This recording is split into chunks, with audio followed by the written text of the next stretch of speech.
G'day guys, back down here at Jeps Cross for our monthly garden live. Phil, welcome back, how are we? Yeah, good mate, a bit cold. I mean, the sun's out now, but it's been a cold start to today. Yeah, sun's peaked out. Now I've got to offer my condolences to Phil. He's suffered a big loss recently. Jurgen Klopp has left Liverpool. It might be his first day back at work, I'm not sure, but yeah, you're feeling all right? Yeah. You can make it through this garden live? Look, let's not talk about it too much, but yeah, I think I'll make it to the end of this. All right. Well, we've got counselling and support if you need, all right?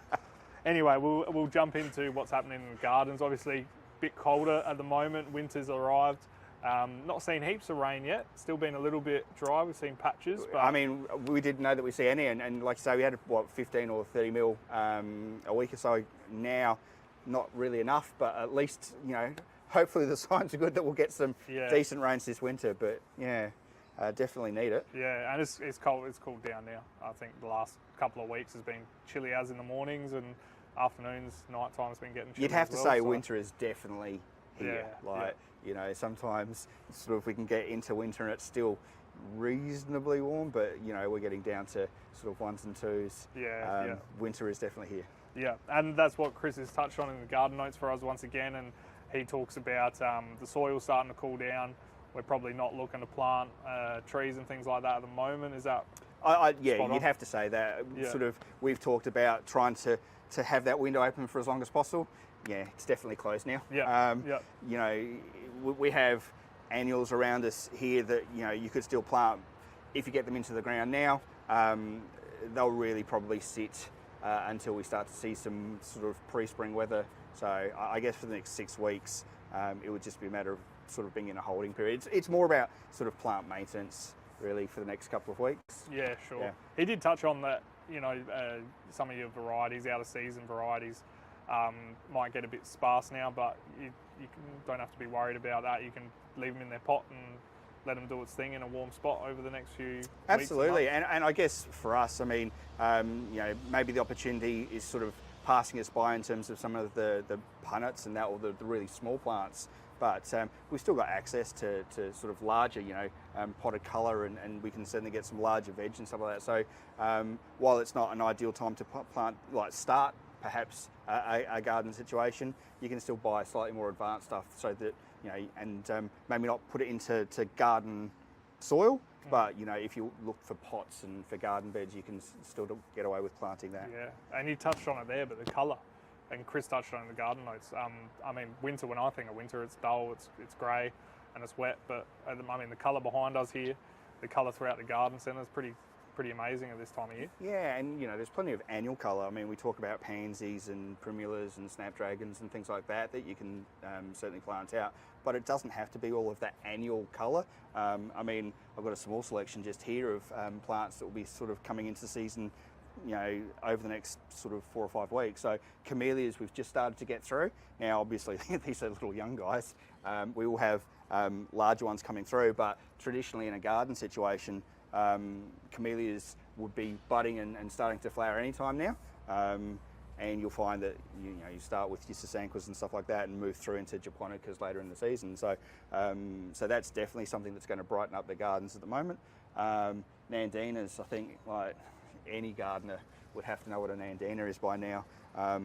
The beauty of a plant like this is that it's a perennial. You can hedge it, you can put it in pots if you like. There's numerous varieties now. I've just chosen sort of, which one's this one? Blush, which is designed to have a bit more red in the foliage, but they'll change colour throughout the year, so that's a great one to have. Viburnums, I popped one down here because I couldn't get it back on the bench, but viburnums are just budding up, as you can see. So as winter comes on, they'll burst into a nice white flower, a bit of a perfume with it. Once again, plenty of options for this. You can prune it, keep it small, you can hedge it. Zygo cactus are in flower, plectranthus are in flower, and that's not to mention the hundreds of natives that would start to flower as well. So boring, not really. Probably just too cold to get out there to enjoy it, really. Yeah, well, there's plenty of colour, and I guess bit cold to get out there is probably something to touch on with all these winter tasks that some people might be a little bit hesitant to jump into in the cold weather.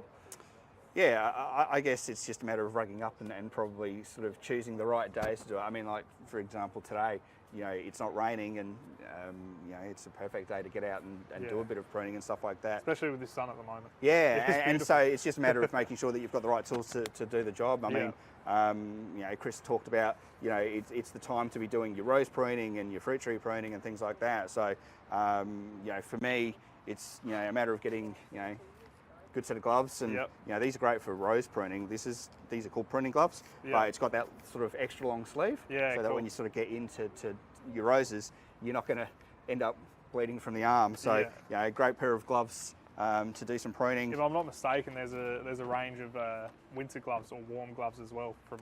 There's all sorts. I mean, we've got a great new selection of gloves in there, and just stuff that I would never have thought of. Gloves that you can use with touchscreen. So if you've got your phone and someone's calling you, so that you don't have to take your gloves off and answer the phone, the gloves work with your phone. Who would have thought of that sort of thing? I don't know. Who doesn't want that now? Everyone's on their phone.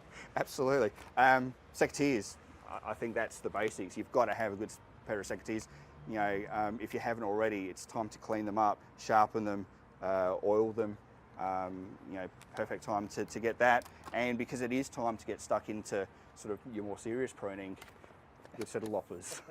So, these telescopic ones are great. It's perfect for sort of small, medium shrubs. But if you wanted to do some fruit trees and stuff like that, you can absolutely do that as well with it. Yeah, awesome. So set yourself up with the right equipment, and you won't have to spend sort of hours upon hours in the garden while it's cold. You can sort of get it done quite quickly and get back in to enjoy the fire inside or something. That's what you want. Now, Chris touched on some leaf curl. You'll have to treat me as if I'm dumb and don't know what it is, because I don't. Okay, so for deciduous fruit trees, so certainly things like plums and apricots, what will happen is that after you've done all your pruning now, you can either preset yourself for what's to come, or you can treat a little bit later on. It's always, in my opinion, it's a good idea to do both, because you want to try and start a new season with the cleanest opportunity possible. So once you've done your rose pruning, or in this case your fruit tree pruning, you want to make sure that you spray with some sort of a fungicide to prevent sort of that leaf curl. So all that leaf curl is basically a fungus that gets into the buds as they open up. Okay. Affects the way that the leaf grows. It doesn't necessarily do anything to the tree as such, but if you don't treat it, what can happen later on down the track with certain fruits, peaches are probably one of the prime ones for it, is that it can lead to a freckle on the outside of the fruit. So the same fungus that does the leaf curl can end up creating the freckle, and not that it's terrible for the fruit, but it certainly makes it unpleasant if you like enjoying fruit straight off the tree. You take it off and you can wash it, eat it straight away. Okay. But if you've got that freckle, you'll probably end up in a situation where you have to peel the fruit to enjoy it. Yeah, sure. So for that reason, once you've pruned, I guess you can use something like an oil to try and lock in those spores, or you could use something like a lime sulfur. So this is a concentrate, simply mixes into water. You can put that into a spray every part of the tree, get into all the nooks and crannies where you might find the fungal spores hiding. So that's the way I would treat it sort of now. As you start to get into springtime, and no doubt we'll talk about it as we get into springtime, but they talk, and Chris talked about it in here, about fruit trees leading into pink bud stage. So basically as the buds swell up and get ready to crack open, you'll see them open, see the colour of the flower buds inside, and that's the time to then be spraying with probably your copper type sprays. And copper now comes in different forms. This is the one I grew up with, which is copper oxychloride. It calls it copper spray or copper fungicide on the box, and that was always the go-to. Nowadays, people are a little bit spoilt because they've turned it into a liquid. Okay.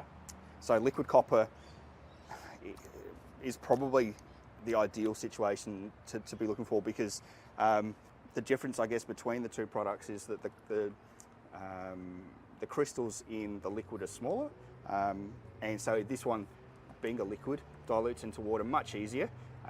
So it won't look to clog up your sprays when you use it. Flows much better. The application rate on the tree is a lot better. And what can happen with copper is that copper can burn. So like if you accidentally sprayed it onto foliage, it can burn. That's the way that it kills the fungus. Sure. So, and it's dependent on sort of the crystal that you use. This has got a much less chance of burning foliage. So it's a safer way to apply it to your plants. Okay. So if you had the choice of either, I definitely say go the liquid. for liquid. Yeah, Okay. for sure. Oh, that's good to know. Is there any other, pests, diseases, fungicides like people are at risk for over winter? I mean, winter's still, you're still going to see things like your cabbage moths or your caterpillars. You might, depending on sort of how cold it gets or how dry it is, you might still find silly things like aphids around the place. You'll definitely see snails, you'll see slugs. So all of those things are easily treatable. There's definitely caterpillar sprays that you can use, and I think, come winter time, it's almost compulsory that when you're looking to buy anything smaller to protect it, you just buy some snail bait at the same time. Once again, there's different snail baits for different situations, but the basics are that you can get either pet-friendly ones that are made from iron, so that if you've got one of those dogs that sort of just enjoys digging in the garden, you throw that down, it would have to eat a bucket load of to sort of affect it, and it would probably just make it a bit, upset stomach and a bit sick. Otherwise, there's sort of stronger ones that have like Bitrex in it, which will make it a little bit less enticing for your pets. Okay. And you spread that around a little bit thinner. Yeah. So watch out for that, and most of the fungus that's around will be because of sort of dampness overnight. I'd probably suggest that you'd have something like mancozeb in your shed just on the off chance. It's a great wettable sulfur type of spray. Doesn't go off as long as you keep it dry.